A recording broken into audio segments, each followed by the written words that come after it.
Are you wondering why you keep attracting toxic, narcissistic partners? Codependency is characterized by an excessive reliance on others for approval, validation, and a sense of identity and self-worth. Codependents often prioritize the needs of others over their own, have a hard time setting boundaries, and feel compelled to fix or rescue others even when it's to the detriment of their own well-being.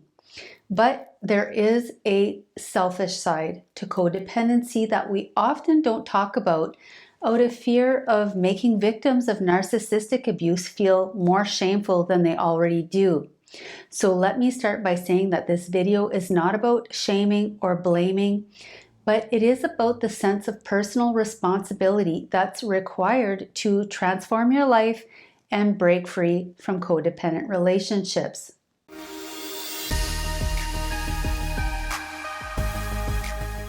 I'm Lisa Blanc, therapist, author, and life coach, and as I coach people from all around the world, I realize that codependents have a key role in their toxic relationship dynamics. It is true that narcissists are skilled at sniffing out codependents by quickly assessing their receptivity to love bombing and other emotional and psychological manipulation tactics.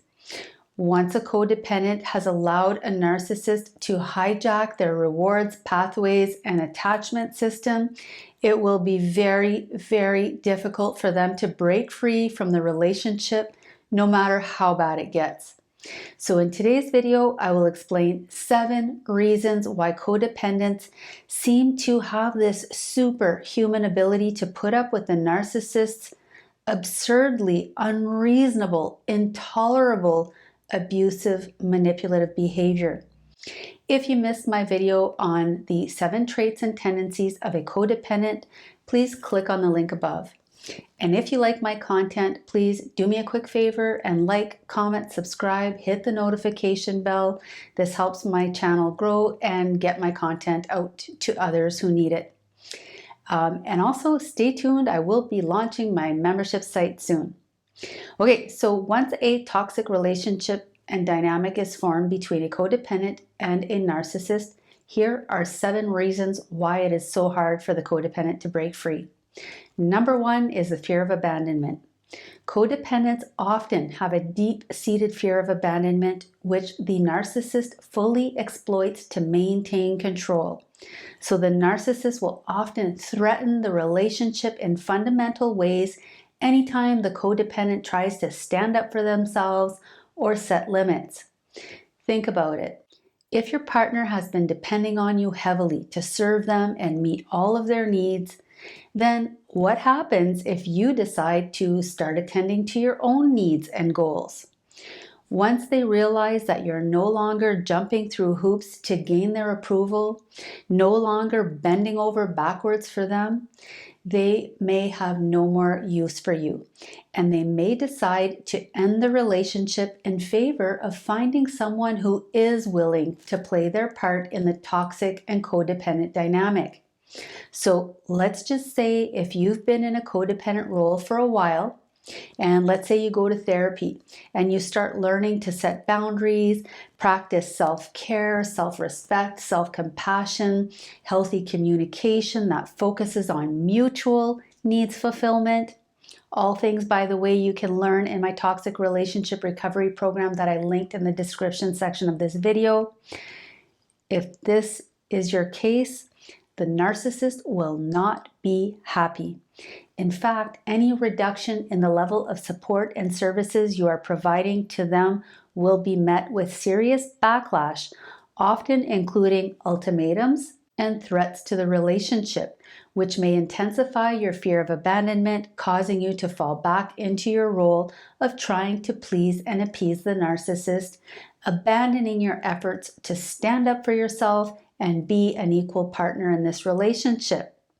It's important to realize that a narcissist is not seeking a healthy two-way relationship where the focus is on both partners. The narcissist is interested in their own needs and feels completely entitled to having their needs and their needs alone being the focus of the relationship. So if you start taking care of yourself and gaining that self-respect, your narcissistic partner will promptly try to tear you down or discard you. Number 2 is low self-worth and shame. Codependents often have low self-esteem and typically rely heavily on their partner for approval and validation.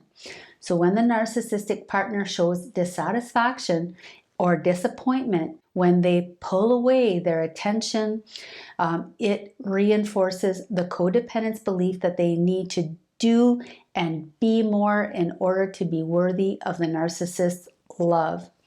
But it's important to realize that love bombing is not love. It is a tactic to manipulate you.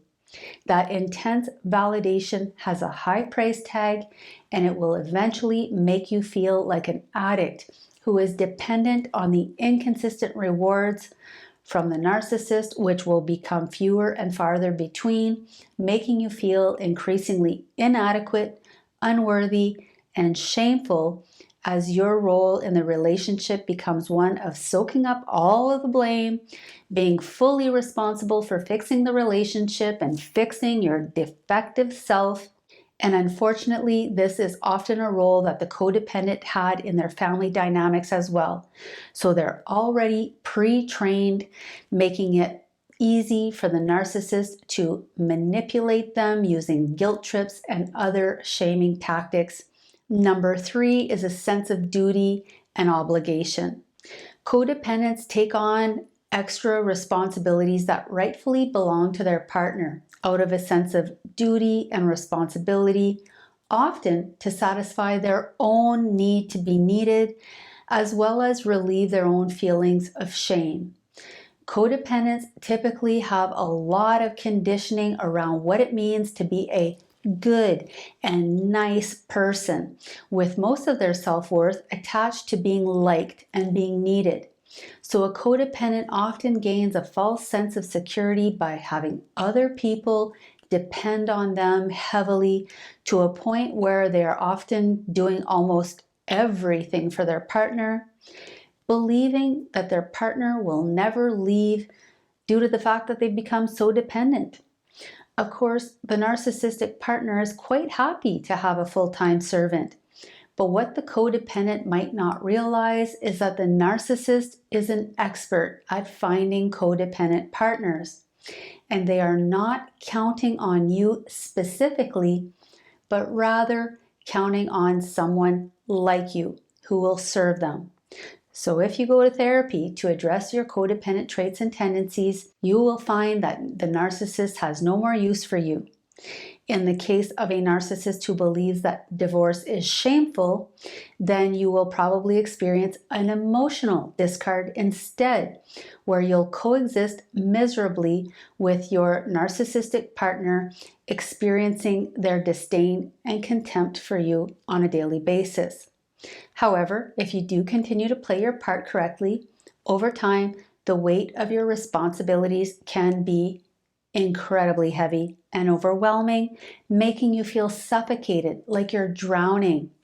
You may feel like you just can't do it anymore, and yet you feel too guilty to leave no matter how bad they're treating you. You may even wonder how they would possibly survive without you. And if you do manage to leave, you may have a sense of relief, but it's temporary. Soon you'll likely find yourself obsessing over them, feeling lost, empty, alone, and aimless. These negative feelings are often what lead to being hoovered back into the relationship, or even to your own efforts to get the narcissist back. Or you may end up moving on to another narcissistic partner. Number 4 is isolation from support systems. Narcissists often isolate their partners from friends and family, making it harder for the codependent to get support or gain rational perspectives from others. The lack of external support can contribute to a sense of helplessness and make it hard for the codependent to ever break free. It's important to note that isolation is not always physical. Instead, it might be emotional, where the narcissist turns your social system against you by triangulating them. So they plant rotten seeds in your mind about your loved ones and in their minds about you, trying to provoke jealousy, conflict, competition, and to isolate you psychologically. They may say things like, so and so is laughing at you, or they want nothing to do with you, or they think you're crazy, making you uncertain about who you can trust or turn to for help. Number 5 is hope for change and rescue fantasies. Because of the cyclical nature of narcissistic abuse, during the better moments, the codependent may believe that things are actually improving. And really, the narcissist is just throwing out a few crumbs here and there to renew and restore the codependent's sense of hope that their rescuing efforts aren't all in vain. In essence, the codependent has attached their sense of self-worth to their ability to serve, save, support, and supply the narcissist. So when the narcissist is happy, the codependent has a sense of self-worth. When the narcissist is dissatisfied, which is most of the time, the codependent takes the blame and goes back to feeling bad about, their inadequacies as a partner and as a person.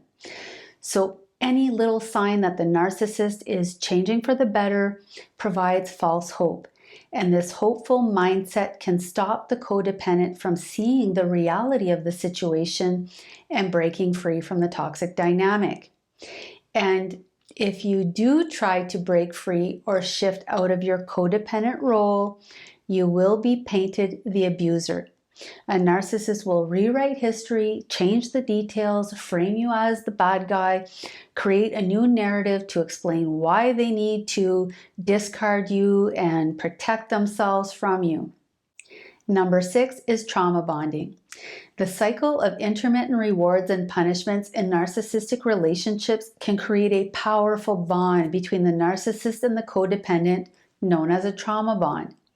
Despite the emotional abuse and manipulation, the codependent may become addicted in a sense, causing them to struggle intensely to break free despite the abusive nature of the relationship. To learn more about how to break a trauma bond, please click on the link above. Number 7 is cognitive dissonance.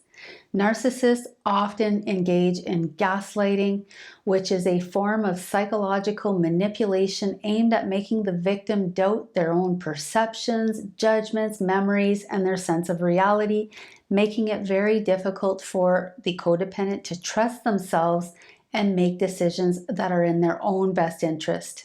When a codependent meets a narcissist, it's like finding the missing piece of a puzzle. They just seem to fit together perfectly. But as the relationship progresses, it becomes a destructive cycle of dependency, manipulation, and psychological abuse. The narcissist exploits the codependent's willingness to sacrifice their own needs and boundaries, using them as a constant source of narcissistic supply. The codependent, in turn, becomes increasingly resentful as it becomes more and more difficult to get the narcissist's rewards back and to avoid their punishments, which then serves to reinforce the codependent's already existing feelings of shame, giving them the sense that no matter what they do or how they are not enough. Despite initially feeling like they found the missing piece of their puzzle, the codependent soon realizes that the fit is not a match made in heaven, but rather one made in hell. If you have more reasons why it's so hard for a codependent to leave, please add them in the comment section below. I'd really love to hear your insights on this topic. If you are struggling with codependent relationships, please reach out to a therapist in your area who can help you address your feelings of shame and help you break the cycle of codependency. Because the bad news is, if you don't resolve your role in the toxic dynamic, you will likely find yourself unable to break free from your toxic relationship. And even if you do, you'll probably find yourself falling for another narcissist, maybe even a worse one next time. Thank you for watching, and to learn more about codependency, please click on the link above.